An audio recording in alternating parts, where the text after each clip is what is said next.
Since we're on the page of the Federal Reserve here this morning, let's go over to wolfstreet.com and see what that right in my face. Oh, rate hike ammo, even without food and energy. Seems like we got us a little problem with this whole Federal Reserve thing and the interest rate and the printing of money and devaluing our currency, essentially. Hang on one second. Anyways, I just, when you're not taught, when a country's not taught their proper history and things of the past, you don't know about it. You don't know it exists. So when you hear things on TV, quantitative easing, you think, oh, these are extraordinary times, and extraordinary times require extraordinary measures.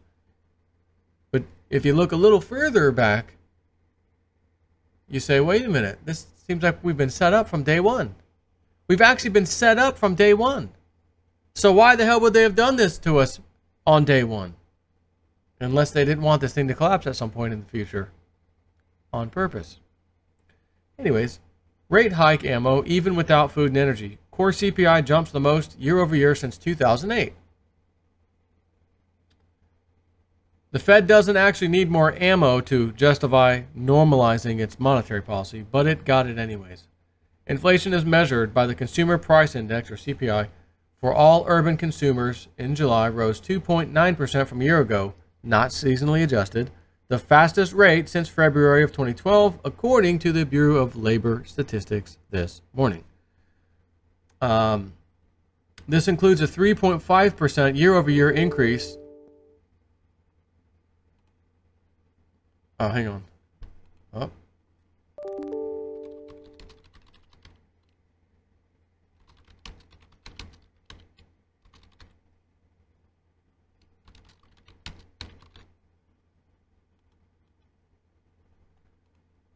Never too busy for a little IT thing to come in. All right. This includes 3.5% year-over-year increase for the cost of shelter. Again, what am I always talking about over here? Mortgages, rental, it's too high. It's a bubble, just like '05, and they never let it get dealt with the whole thing. Federal Reserve kicked in again, quantitative easing, 2008, all that stuff. Mortgage buyback. We'll buy all the garbage mortgage off the bank's hands. The Federal Reserve will give you 100 cents on the dollar. We won't give you any haircut.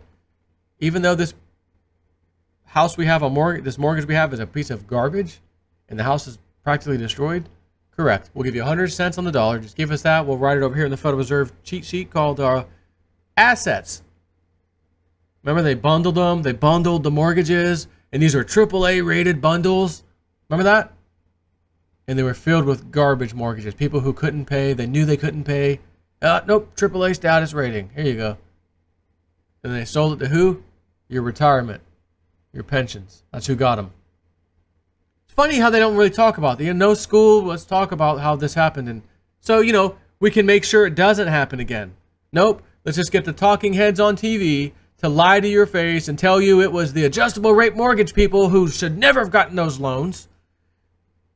Correct, but you're making it sound like it was the people's fault. The banks said, yeah, you're approved.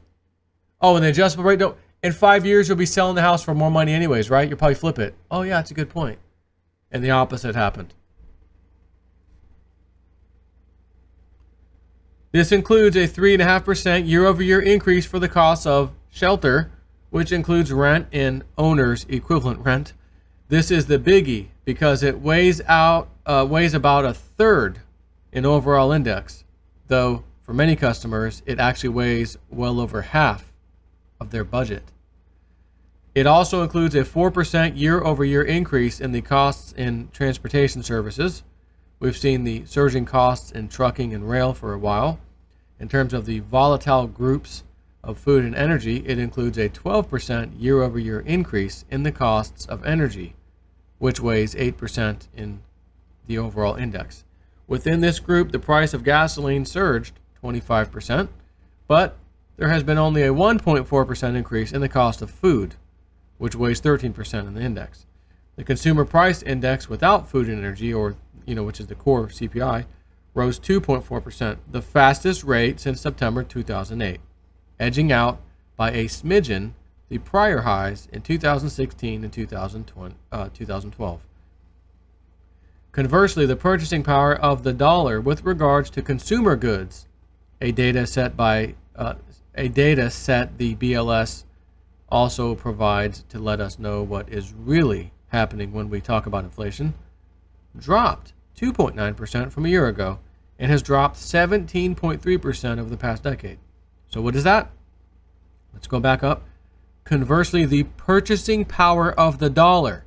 What can I get for $1? Things that cost me such and such a few years ago, what do they cost me now? The same things. Same dollar and the same things I would have bought 2-3 years ago. What are they costing me now? It has dropped. The purchasing power has dropped 17.3% over the past 10 years, 1 decade. Which, wow, you think about it, the 2008 collapse, that was 10 years ago. Boy, does time fly. Yeah, and your purchasing power has been lost down to the tune of 17.3% down. The chart below shows the index for the purchasing power of your hard-earned dollars. And I'm going to pull this up because you probably need to see this. Here it is.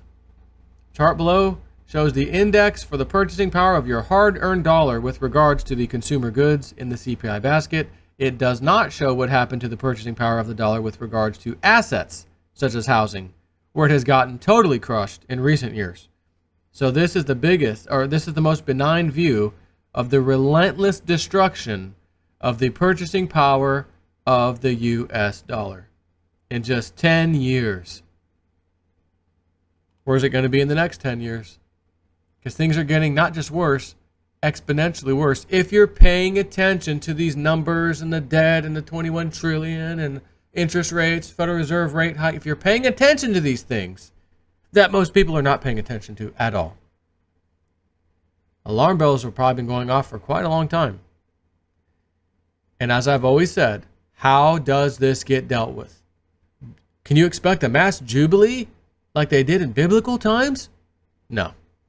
As a matter of fact, speaking of biblical terms, I'm going to give you one. Not a chance in hell, brimfire, hell, are you going to get a jubilee. It just doesn't work that way. This is a debt-based society, and for it to continue running along, it must continue and use all of the pieces that kept it together so far. More interest payments, more debt, bubble here, bubble there, bubble everywhere. Like Willy Wonka said, bubble cola, bubblicious, bubble something, double bubble cola, double bubble Federal Reserve bailout, double bubble QE. Go ahead. Lick a treasury note, tastes like a treasury note. Lick a dollar, tastes like a dollar. Lick your 17.3% failed purchasing power, tastes like that. Lick a schnozberry, tastes like, who ever heard of a schnozberry? Who ever heard of a printing press? Again, they don't really teach you that in school. They teach you the very basics. Oh yeah, the government prints money and wow. The Fed keeps its eye on all kinds of inflation measures, including some rarely cited ones, though its inflation target, currently at 2%, is based on the Personal Consumption Expenditures Index, excluding food and energy. We don't want you looking at food and energy prices. Whether that's electric, gas, whatever. Don't look at those. We can't include those. Aren't those two of the most important things you'd probably want to look at to get grasp? No. No need for those. The so-called core PCE index, which usually runs cooler than CPI, and many consumers claim with considerable justification that even CPI runs a lot cooler than the actual increases in the cost of living. This includes renters in cities where rents are surging by 10 or even 15% per year, and whose rental expense is a lot more than 1/3 of their total expenditures. But people in cities where rents are dropping experience much less inflation.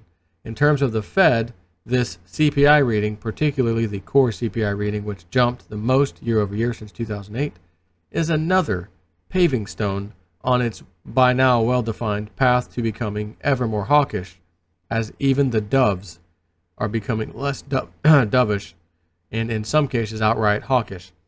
Consumers have their way of trying to dodge inflation the best they can. As affordability challenges hits new vehicles, consumers switch to used, prices spike to record, inflation psychology sets in. Read what's going on in the used car and truck market, which is another article he has here. Kind of makes me almost want to go over there and take a peek. Should I do a third video? What's going on? It was posted yesterday. I mean, let's do it. F it. Let's do it live. Do it next video. Take care.